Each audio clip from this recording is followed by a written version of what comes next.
What screams I have a crush on you? Multiple glances or not being able to contain the smile when they look at you, especially if you don't even know them. Either that or there's some BS being said about you and everyone thinks it's funny. When I was 23, there was this 13-year-old boy who always sat next to me on the bus on my way to work / his way to school. I didn't mind chatting to him because he was a nice kid, but I did suspect he had a bit of a crush on me, because why else would he choose to sit and talk to an adult woman instead of sitting with his kids his own age? He always carried a tuber case with him, so it was slightly awkward for him to sit next to me. I have to admit there was something a bit flattering about a kid asking me all these questions about my life and looking up to me like I was the most interesting person in the world. One day my boyfriend was riding with me to the city. We were holding hands and laughing, quite obviously together. The kid got on, lugging his tuber case, and he saw the two of us and stopped dead in his tracks. He looked so crushed, and he never sat next to me or talked to me again. The look on his face, it really made me feel awful for him. I guess he had to get let down the hard way. Laughing at your terrible jokes. Making 100% sure that the other person does not know you have the slightest interest in them. Stalking their social media and accidentally liking an old post. When they'll eat the oats right out to your hand. If he unfurls his plumage to reveal a colorful underlayer, followed by an intricate mating dance. Honestly, anything short of literally telling me I have a crush on you is lost on me. Edit. 85 replies and just shy of 10,000 upvotes within 15 hours. That's an Academy record. It's also my top comment now. If I avoid them as much as possible. Constantly smiling at you when you're around. It's important to them to remember details about things in your life. They bring things up in convo. Start conversations first via texting. Touching their hair. Slightly touching your arm when they laugh at something you said. They are engaged when you're speaking with eye contact and don't look away. Mimicking what you do, how you sit, your mannerisms, etc. Their feet pointed towards you. Also good if you want to know if it's time to wrap up a convo in a one-on-one setting. Edit. Added a few things. Picturing life together after just interacting. I met a girl at boxing yesterday. She was new, so I offered to train with her. She seemed genuinely interested in my teaching. We both laughed a lot and had fun. I stayed after to get to know her. She signed up for more lessons. We went outside and spent more time talking. She even gave me a compliment on my physique, and I think we indirectly made plans to train together again. Help. I'm 23 and the last crush I had was when I was 14. God damn it. Quick nervous glances. Hi pals. The first successful extravehicular activity was performed on March 18, 1965 by cosmonaut Alexei Leonov. Maybe a boner or something. IDK not my area of expertise. A 12-year-old who clears his throat and yells I have a crush on you. Touching the shoulders. In a mixed gender group of friends, and that one girl is happy to talk to every other boy normally, but gets quiet / shy when she talks to that one boy in the group. When I was a teenager there was a guy in my friends group who every girl had a crush on at some point in their life. He was obsessed with the color yellow and wore yellow constantly. You could tell who had developed a crush on him when that person started wearing yellow a lot all in a sudden. That never worked though. He only ever dated one person while we were teenagers. They were together for almost 3 years and she never did the yellow thing. Isn't pointing your toes at them obvious enough? Penetration. Check for the number of S when they text you. It's called the hey scale. Hey hi. Hey I like you. Hey I come buckets in me. Is anyone else reading all these and planning to use them to A. Figure out if you have a crush on anyone, B. Avoid displaying any of them so no one thinks you have any subconscious bias, or C. Deliberately use all of them on one person to freak them out as much as possible. When the girl turns her head to you, sees you're looking at her ass, and gives you the frick me eyes. The only way I would ever know if you had a crush on me would be if you literally screamed I have a crush on you. So pretty much just that. When you make eye contact with someone and they immediately look away because they've been staring at you. Drinking alone with you. When laughing in a group setting, a person will generally try to make eye contact with the person there whose approval they most value. Stuttering in front of the person.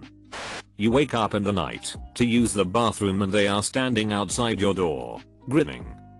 If they are really open to talking to you, that's a good sign. Like, 4 points. 1. When I like a girl, I will repeatedly try to start up conversations.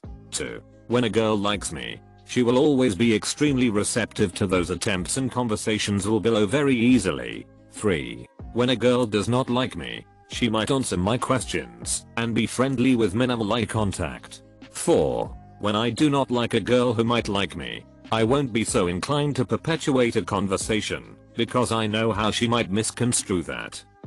When a guy pulls a girl's pigtails, that mostly applies to 10-year-olds. Unknowingly smiling while talking to you, lets you do all the talking, and she does the laughing. Also if they stare at you, or avoid looking at you. Staring a lot and laughing at things they said that weren't funny. I did both with the last crush I had, 9th grade, before he left the school, because I was too creepy. He actually knew I liked him too, or he knew a girl with my name liked him. Either one. I had another guy tell him, and he said he liked her too, and thought she was beautiful. He wasn't talking about me as evidenced by how creepy he thought I was. Reading this thread makes me regret not pursuing the girl I had a crush on in middle school. Looking back, she obviously had a crush on me, and I still think she does. Every day she would wait for me at my desk in one of our classes. Touch/play with my face/hands and whatnot. I'd also always see her staring at me from the corner of my eye and she would copy whatever pose I was holding. I hadn't seen her during our freshman year, but we caught up again sophomore year and we actively texted that entire year and then some. Every now and then she'll DM me something, or even more rarely send me a text. Biggest regret of my life cause I still have a crush on her 7 years later lol. If you walk past a girl in the office who's vigorously wanking, and she shouts "frick me now you frick I'm dirty fricker" at you when you walk past, that's a pretty good indicator, but don't quote me on it. Steamroller. That might be what makes you scream while it crushes you.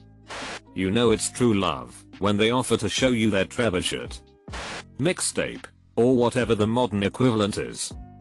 There was a girl at work that I would always talk to about stuff. One day I came up to her and she had drawn me a really intricate drawing and put my name on it, laminated it in packing tape, and gave it to me. I had a huge crush on her, but thought she was out of my league and we were just friends, even though we went on one date together after she had turned down another guy at work.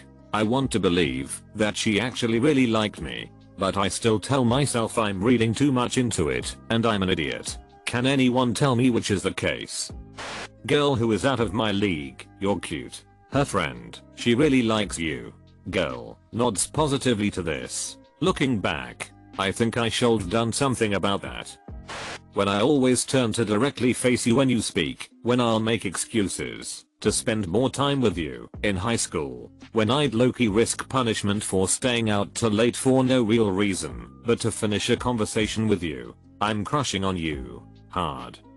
I always know a girl likes me when I make a crappy joke and she proper laughs at it. Playful hitting is also a good one, though less clear cut than the laughing. Eye contact with an immediate turn away. If a woman has her legs behind her ears, it means she likes you. Girls looking away or changing their body language quickly if you look toward them/notice them.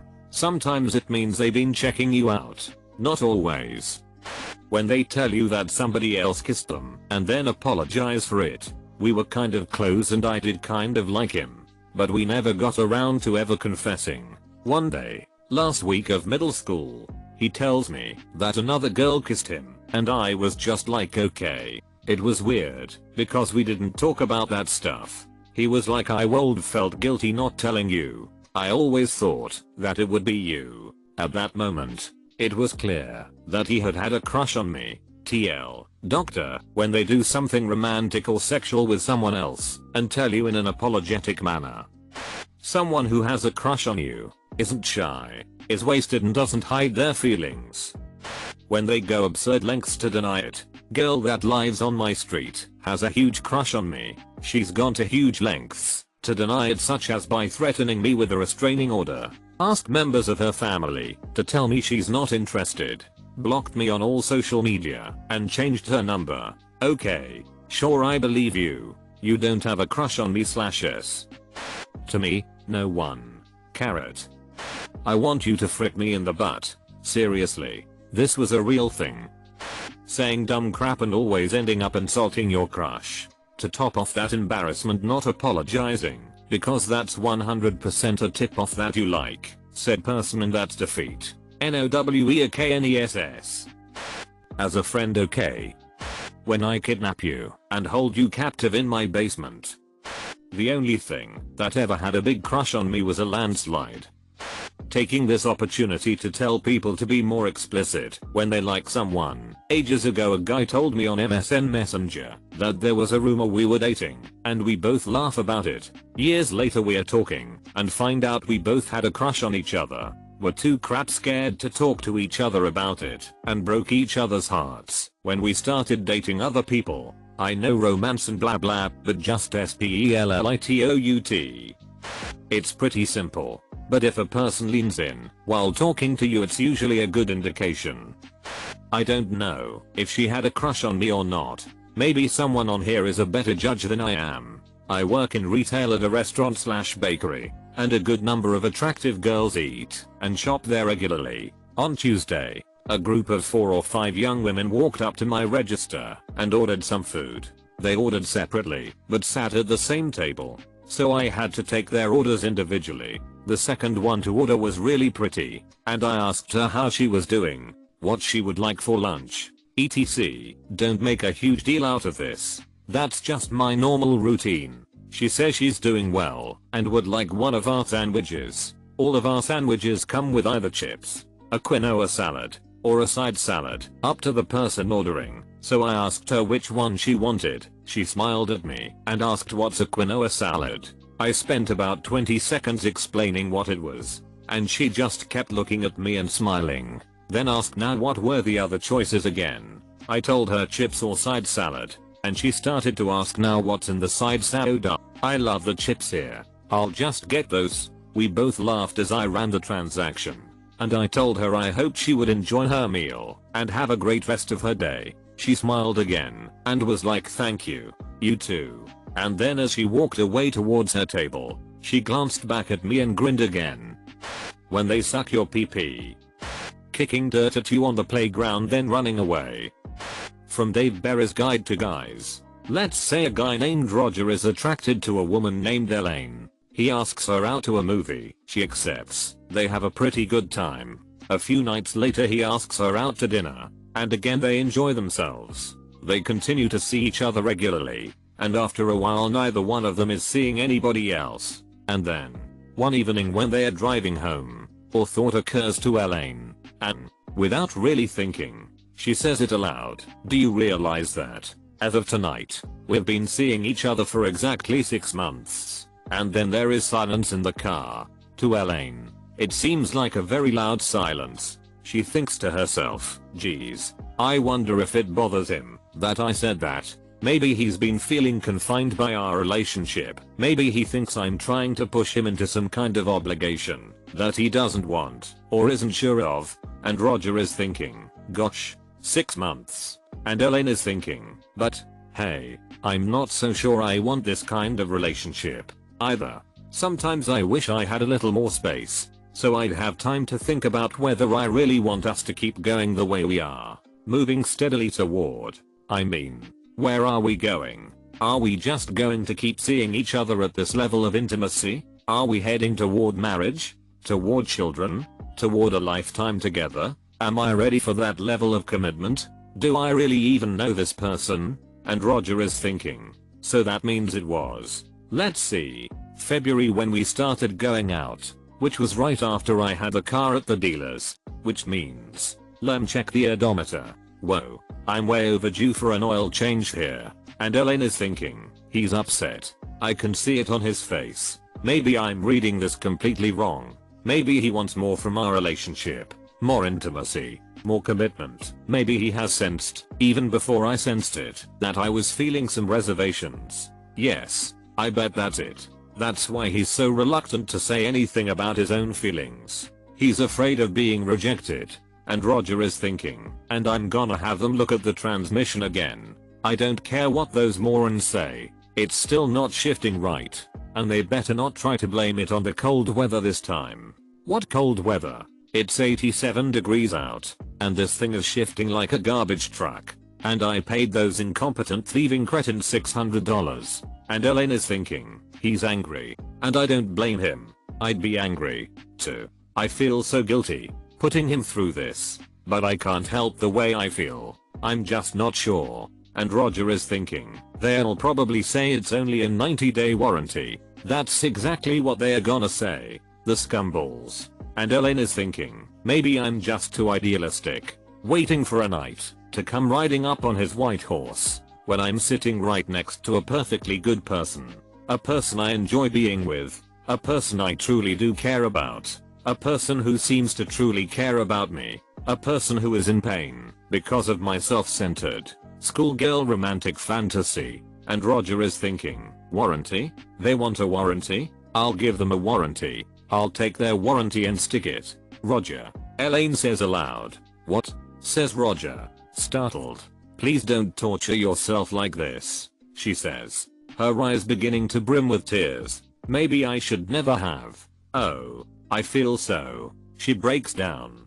Sobbing. What? Says Roger. I'm such a fool. Elaine sobs. I mean, I know there's no knight. I really know that. It's silly. There's no knight. And there's no horse. There's no horse. Says Roger. You think I'm a fool, don't you? Elaine says. No. Says Roger. Glad to finally know the correct answer. It's just that. It's that I need some time. Elaine say. There is a 15-second pause while Roger, thinking as fast as he can, tries to come up with a safe response. Finally he comes up with one that he thinks might work. Yes, he says. Elaine, deeply moved, touches his hand. Oh, Roger, do you really feel that way? She says. What way? Says Roger. That way about time. Says Elaine. Oh. Says Roger. Yes. Elaine turns to face him and gazes deeply into his eyes, causing him to become very nervous about what she might say next,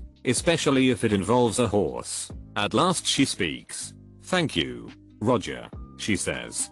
Thank you, says Roger. Then he takes her home, and she lies on her bed, a conflicted, tortured soul, and weeps until dawn. Whereas when Roger gets back to his place, he opens a bag of Doritos, turns on the TV, and immediately becomes deeply involved in a rerun of a tennis match between two Czechoslovakians he never heard of. A tiny voice in the far recesses of his mind tells him that something major was going on back there in the car, but he is pretty sure there is no way he would ever understand what, and so he figures it's better if he doesn't think about it. This is also Roger's policy regarding world hunger. The next day Elaine will call her closest friend, or perhaps two of them, and they will talk about this situation for 6 straight hours. In painstaking detail. They will analyze everything she said and everything he said, going over it time and time again, exploring every word, expression and gesture for nuances of meaning, considering every possible ramification.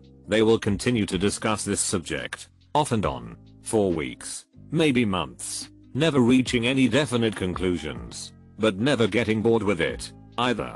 Meanwhile, Roger, while playing racquetball one day with a mutual friend of his and Elaine's, will pause just before serving, frown, and say, Norm, did Elaine ever own a horse? Considering the post from a few days ago that showed that obvious signals are indeed not obvious, I'm gonna say, unless they upfront tell you, you won't know. Talking about poop. My buddy Larry on bath salts. No normal behavior should be taken as absolute evidence of a crush. That's how people get in trouble / make trouble for themselves. People are both incredibly complex, and can also be really dumb about how they present themselves. Ask yourself how many times you intended to put out some message or social cue, and it was either completely ignored, or you later realized the other person probably misinterpreted it, or you could have expressed it better, and assume you're going to be on the receiving end of that. And no, someone showing interest in you as a person doesn't mean they want to ride your wiener or lady wiener. Some people are just sociable. It's easy to forget that, as many of us are a bunch of weird internet social idiots. Always catching them staring at you is probably the best universal signal. And can these posts just be like, what are the best indications that someone has a crush on you, instead of always what screams enter thing? Why you gotta scream? He can launch 90 kilograms over 300 meters by using a counterweight.